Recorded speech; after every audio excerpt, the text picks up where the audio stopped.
Assalamualaikum warahmatullahi wabarakatuh. Selamat datang kembali para teman-temanku yang berbahagia. Semoga dalam keadaan sehat, selalu istiqomah, termotivasi dalam menjalankan segala aktivitas. Baik, pada kesempatan kali ini saya akan memberikan kuliah pada mata kuliah metodologi pembelajaran dengan tema model pembelajaran. Ada 3 pembahasan ya, 3 subbahasan pada tema ini, yaitu mengenai tentang pengertian, manfaat, dan macam-macam pembelajaran, model pembelajaran. Yang pertama adalah pengertian model pembelajaran. Adalah suatu perencanaan atau suatu pola yang digunakan sebagai pedoman dalam merencanakan pembelajaran di kelas atau pembelajaran dalam tutorial, dan untuk menentukan perangkat-perangkat pembelajaran termasuk di dalamnya buku-buku, film, komputer, kurikulum, dan lain-lain. Nah, sementara menurut Sukamto adalah kerangka konseptual yang melukiskan prosedur yang sistematis dalam mengorganisasikan pengalaman belajar untuk mencapai tujuan belajar tertentu dan berfungsi sebagai pedoman bagi para perancang pembelajaran dan pengajar dalam merencanakan aktivitas belajar mengajar. Pada intinya, model pembelajaran itu adalah sebuah pola ya, sebuah pola yang digunakan untuk menyusun kurikulum. Kalau pembelajaran itu kan acuannya pada kurikulum. Kurikulum itu ada yang isinya diantaranya materinya ya, materinya apa saja dari awal sampai akhir ya, dan lain sebagainya. Nah, sebelum mencapai kurikulum, sebelum menyusun kurikulum itu ada sebuah rencana atau pola. Jadi model itu ya sebenarnya masih rancangan begitu, karena rancangan untuk menjalankan bagaimana supaya kurikulum itu bisa berjalan, polanya seperti apa kira-kira ya. Jadi itu secara garis besarnya yang dimaksud dengan model pembelajaran. Manfaatnya apa? Ketika kita sudah memiliki rancangan atau model pembelajaran yang akan kita sampaikan kepada peserta didik, yaitu membantu dalam mengembangkan kekuatan imajinasi para siswa. Jadi model itu sebagai bentuk untuk ya, sebagai bentuk atau sarana untuk sarana berbentuk apa itu fasilitas yang bisa mengembangkan kekuatan ya, sebagai bentuk rancangan lah ya, bisa mengembangkan kekuatan imajinasi seorang siswa, membantu perkembangan kekuatan penalaran siswa. Jadi dengan adanya model yang berbeda-beda atau berganti-ganti dalam setiap hari yang disampaikan oleh guru misalkan ya, itu akan mampu mengembangkan penalaran siswa ya, dalam menangkap pembelajaran sehingga mencapai tujuan pembelajaran.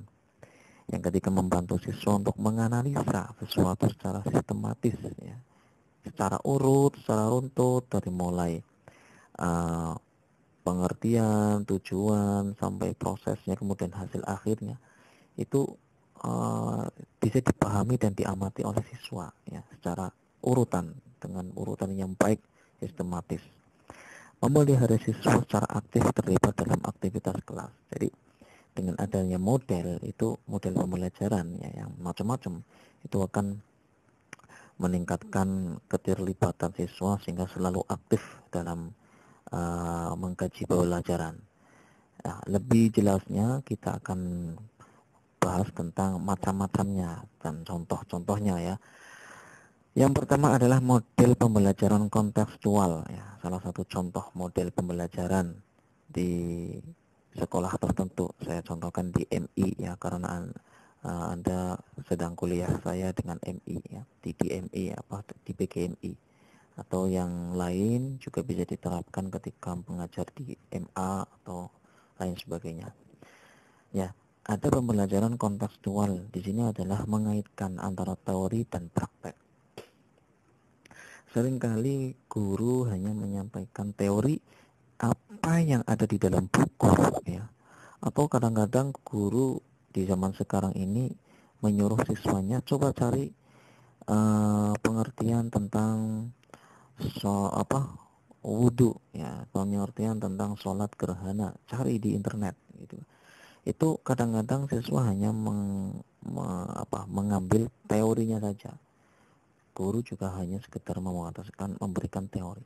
Nah, bolehlah ketika guru menyuruh siswanya untuk mengambil pengertian, mengambil teori tentang apa ya, yaitu di internet atau di buku. Tetapi ketika dalam kelas itu dikaitkan dengan yang namanya kontekstual atau praktek, sehingga teori yang disampaikan oleh guru atau teori yang didapatkan oleh siswa dari internet atau dari buku di kelas dipraktekkan. Jadi kelas itu sekarang bukan hanya sekedar menyampaikan materi, tetapi di kelas itu adalah praktek. Oleh karena praktek, sehingga tempat duduk pun mungkin berbeda-beda ya, posisinya berbeda.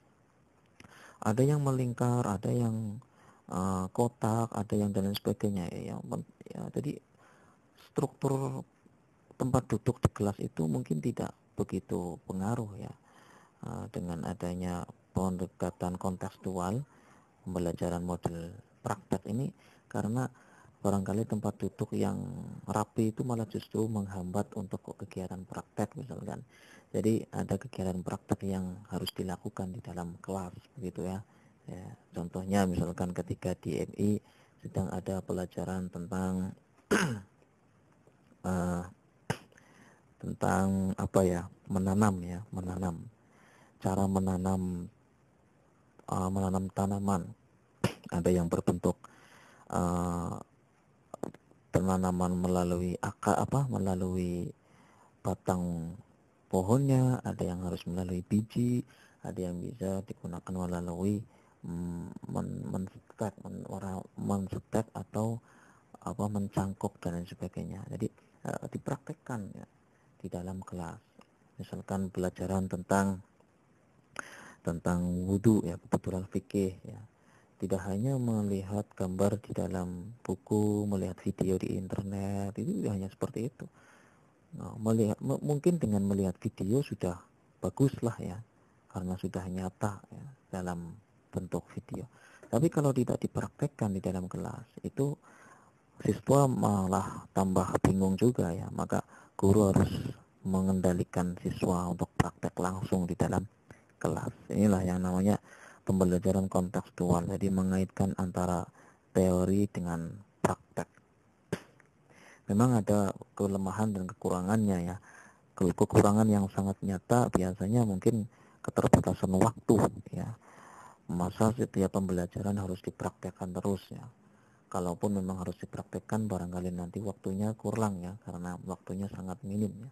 Ya paling siasat atau strategi guru biasanya memberikan tugas ya, silakan dikerjakan di rumah ya. Jadi ya pada intinya pintar-pintarnya seorang guru bagaimana, intinya adalah kalau materi yang memang berkaitan harus praktek ya, harus ada sedikit praktek walaupun sedikit ya. Jadi nanti penjabaran bentuk praktek yang lebih luas bisa dilakukan di luar sekolah ya, di luar kelas.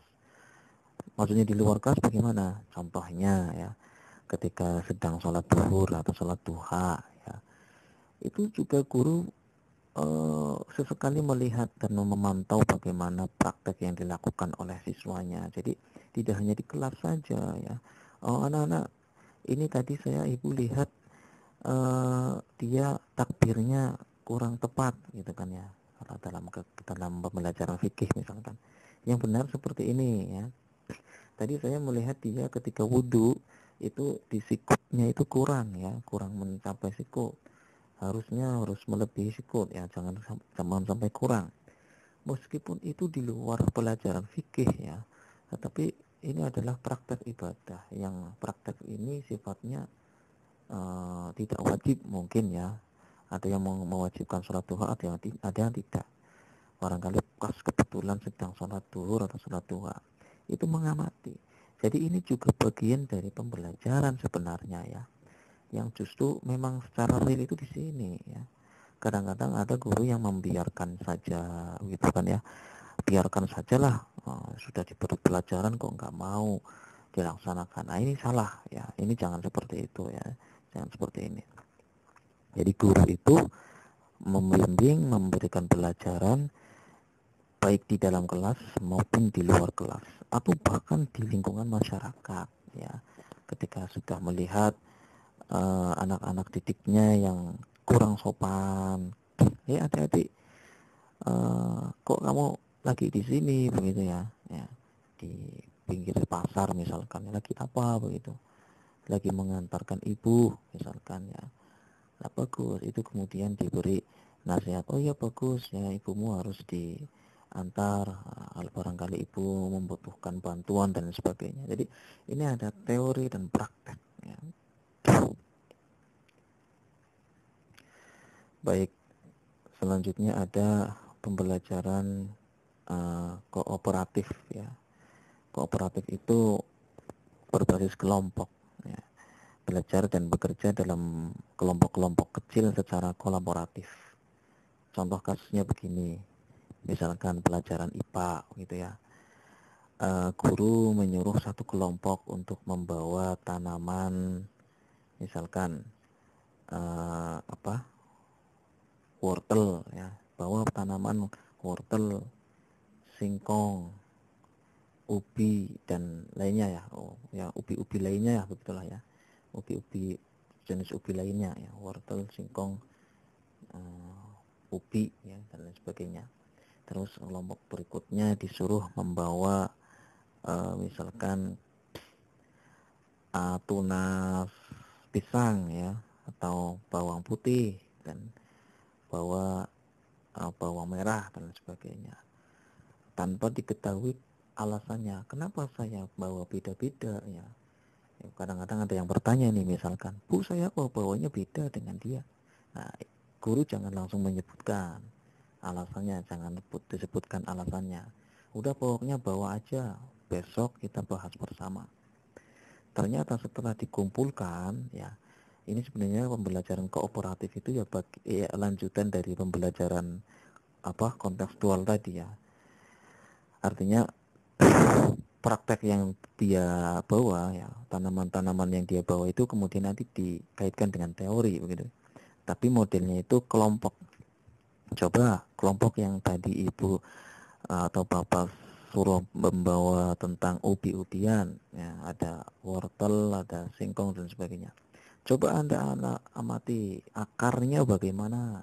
Wah, akarnya itu bagaimana. Wah, ternyata akarnya tunggang ya, akarnya tunggang dan seterusnya. Kemudian yang yang pisang dan sebagainya, ternyata akarnya serabut misalkan ya.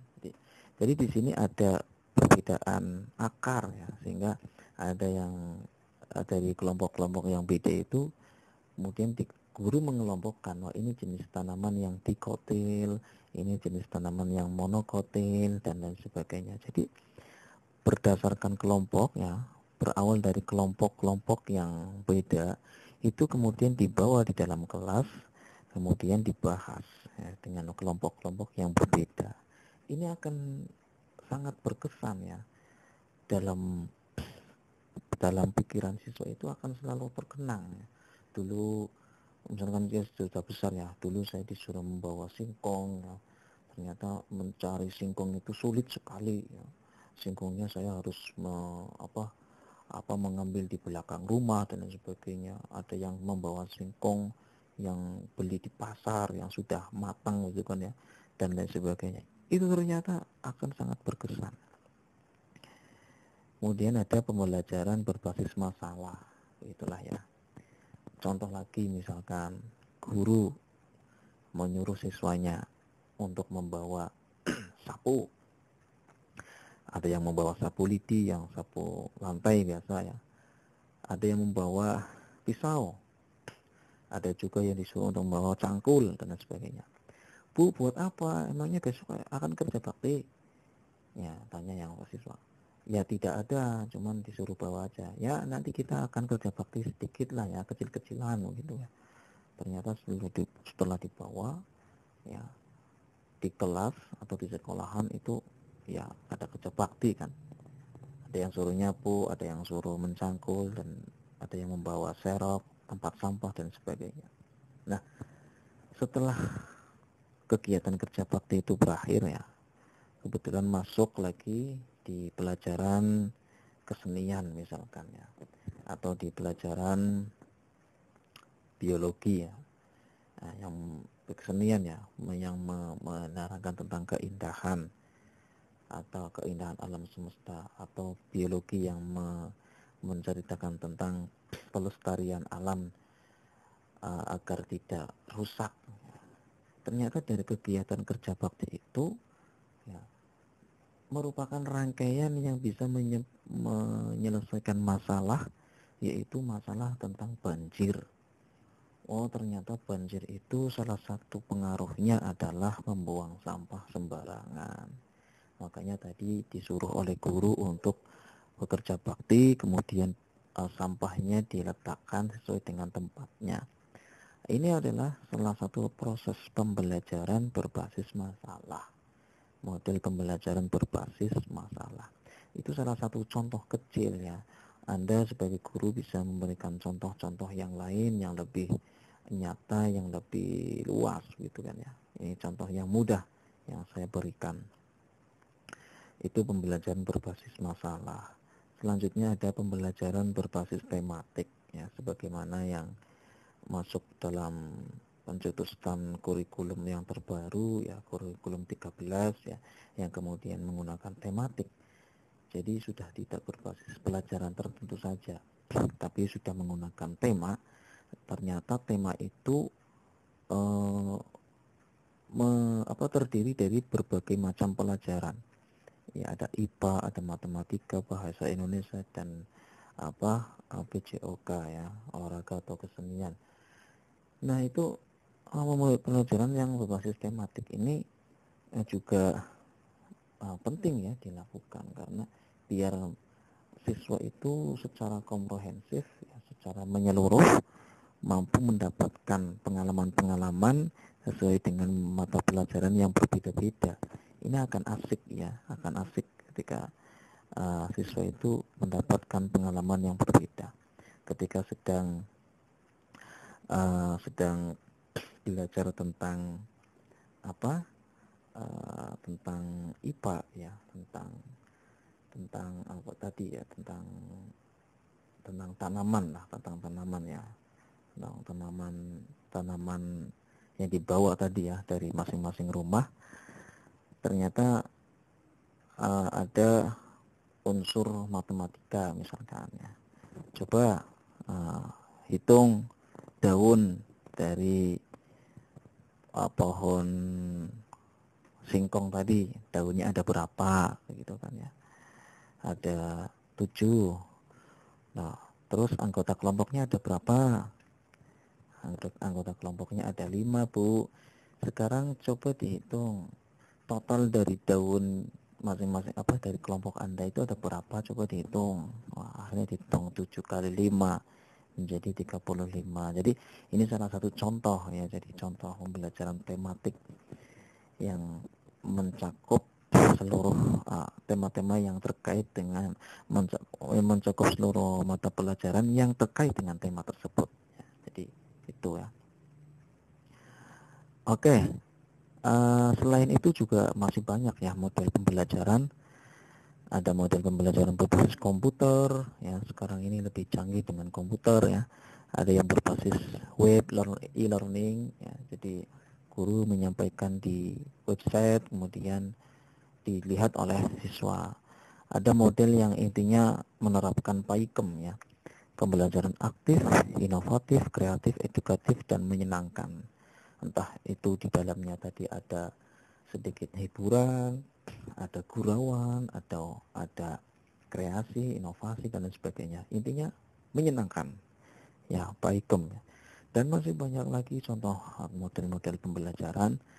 Itu hanya sekedar beberapa contoh ya yang dapat saya sampaikan. Anda bisa mencari lagi di buku-buku yang lebih banyak menerangkan tentang model-model pembelajaran. Pada intinya,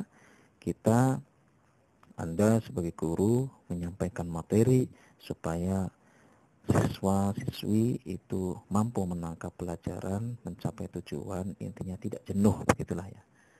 Sekian dari saya, terima kasih. Wassalamualaikum warahmatullahi wabarakatuh.